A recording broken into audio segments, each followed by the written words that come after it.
இயேசு கிறிஸ்துவில் எனக்கு பிரியமான சகோதர சகோதரிகளே, இயேசு தனது உயிர்த்தெழுதலுக்கு பின்பு புதுமைகள் செய்யும் ஆற்றலை, குணப்படுத்தும் ஆற்றலை, பேய்களை விரட்டும் ஆற்றலை, இறந்தவனை உயிர்த்தெழும் செய்யும் ஆற்றலை எல்லா சீடர்களுக்கும் கொடுக்கவில்லை, மாறாக பேதுருவுக்கு கொடுத்திருந்தார். இன்றைய முதல் வாசகத்தில் பேதுரு குணப்படுத்துவதையும் உயிர்த்தெழ செய்வதையும் பார்க்கின்றோம். ஆனால் இன்றைக்கு பணத்திற்காக, தன்னுடைய அடையாளத்திற்காக பல போலி தீர்க்கதரிசிகள் தோன்றி மக்களை ஏமாற்றிக் கொண்டிருக்கின்றார்கள். மக்களும் ஏமாந்து அதிக அளவில் அவர்கள் பின் சென்று கொண்டிருக்கின்றார்கள்.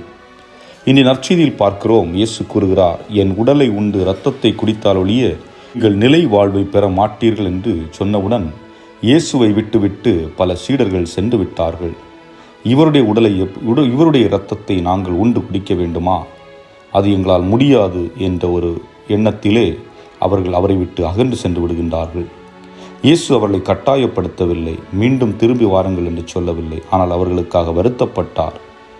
அதை போன்று மற்ற சீடர்களிடம் கேட்கிறார், நீங்களும் அவர்களோடு போக விரும்புகிறீர்களா அல்லது என்னை பின்தொடரப் போகிறீர்களா என்று கேட்கின்றார். அவர்கள், ஆண்டவரே, உம்மை தவிர நாங்கள் வேறு எங்கு செல்வோம் என்று இயேசுவை பின்பற்றுகிறார்கள். இது எதை குறிக்கிறது என்றால், இயேசு நற்கருணையில் அவரது உடலையும் இரத்தத்தையும் நமக்கு அடையாளப்படுத்தி அதை நமக்கு கொடுக்கின்றார். இதை நம்பி கத்தோலிக்கர்களாக நாம் ஏற்றுக்கொண்டு வாழ்ந்து கொண்டிருக்கின்ற இந்த நேரத்திலே சில தீய சக்திகள் நற்கருணை பற்றி இழிவாக பேசுவதும், நற்கருணையில் ஒன்றுமில்லை என்று வாதாடுவதும், இது சிலை வழிபாடு என்று சொல்லுவதும் அவர்கள் வாதமாக இருக்கிறது. ஆனால் இது தீய சக்தியின் செயல்பாடு என்று புரிந்து கொள்ளாத பல கத்தோலிக்கர்கள் அவர்கள் பின்னால் சென்று எவ்வாறு அந்த மற்ற சீடர்கள் இயேசுவை விட்டு அகன்று சென்றார்களோ அதை போன்று இவர்களும் உண்மையிலேயே இயேசுடைய பிரசன்னம் இருக்கின்ற அந்த இடத்திலிருந்து உண்மையிலேயே இயேசுடைய உடலை விட்டு, உண்மையிலேயே இயேசுடைய இரத்தத்தை அகற்றிவிட்டு வேறு திசையை நோக்கி பயணத்தை மேற்கொள்ளுகின்றார்கள். ஆகவே அன்புக்குரியவர்களே, உண்மையை புரிந்து கொள்ள நாம் முற்பட வேண்டும்.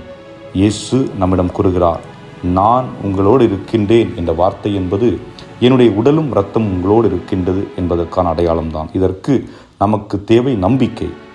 ஆக முழுமையாக நற்கருணை மீது நம்பிக்கை கொள்ளுங்கள். இயேசுனுடைய பிரசன்னம் நமது மத்தியிலே, அதன் வடிவிலே வீற்றிருக்கிறது என்பதை உணர்ந்து நம்முடைய வாழ்வின் பயணத்தை தொடர்வோம். இறைவன் நம் ஒவ்வொருவரையும் நிறைவாக ஆசீர்வதிப்பாராக. ஆமென்.